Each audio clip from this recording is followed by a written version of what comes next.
I think we'll all want to go away and reflect on what we've just heard from Sheikh Mogra, and we're grateful to him for coming and reminding us that we must separate ideologies from the actions of people.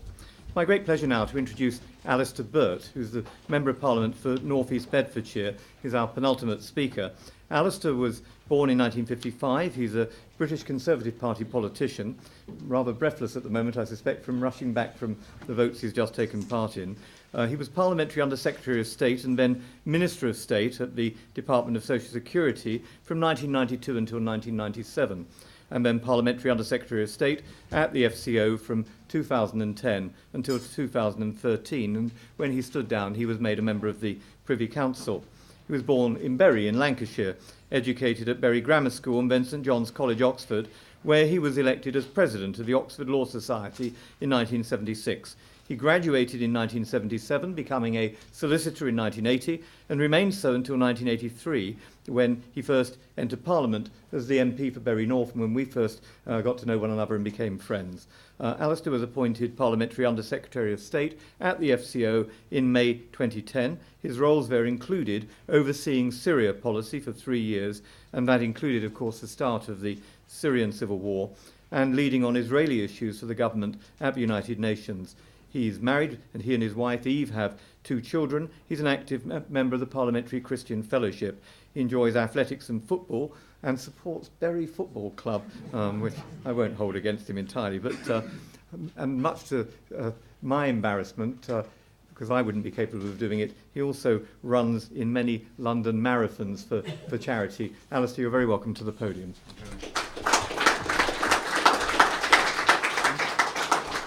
I suspect what I have to say will be briefer than the introduction. I'm not very sure what more I can add to what you will already have heard during the course of the afternoon, so I've no wish to labour points you will already have heard. Let me just say this purely and straightforwardly. I had the best 3.5 professional years of my life as the Minister for the Middle East, looking after, on behalf of the United Kingdom, an area of the world of beauty, of culture, of extraordinary people, is something that most colleagues only dream of, and to get the opportunity to do so was wonderful. That it was constantly suffused by a sadness because of the issues in the region became the underlying soundtrack to everything that I was involved in and seeking to do.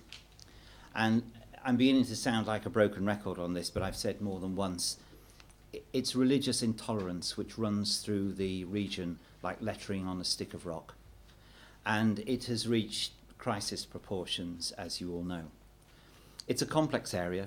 There are many different allegiances, family, clan, tribe, and these different allegiances have different reference points.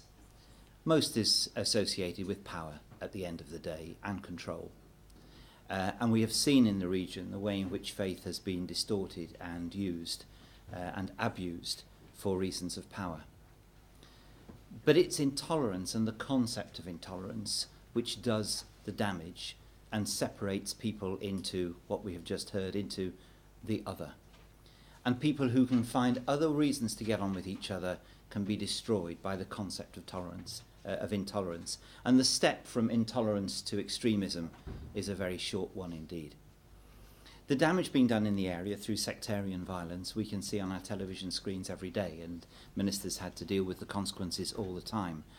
The deaths of Muslims in the region at the hands of other Muslims has become catastrophic for them. As far as the impact on other religions is concerned, it is again part of the same coin. Once you've reached a point of no longer believing that your relationship with God is yours, and that in order for you to have that relationship, it does not require that you force the same relationship on others.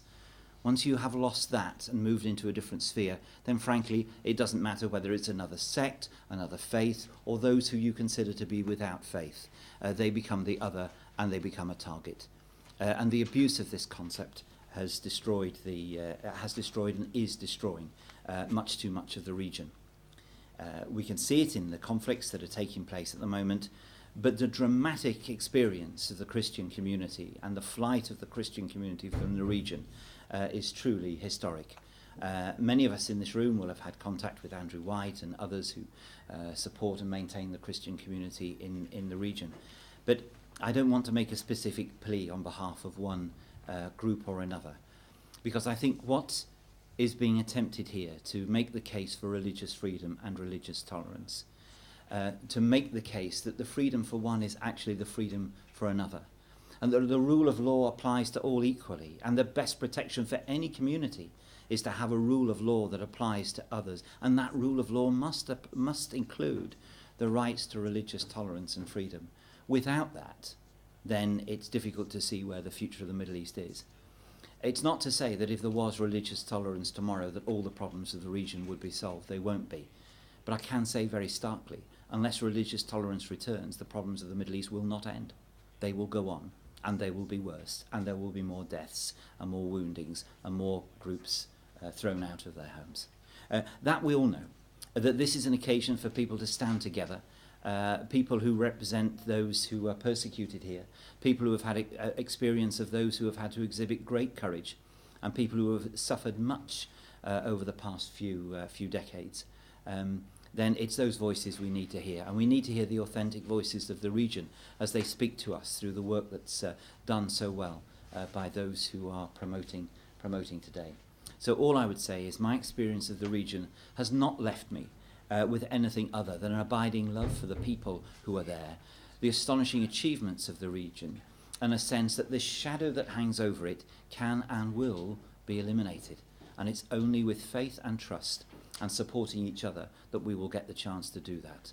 So to see an end of intolerance in the region is something we all pray for, and we will continue to work, and that so many good people have come together and so many people outside support this cause is an opportunity for hope, and my goodness, the region needs it very much. Thank you very much.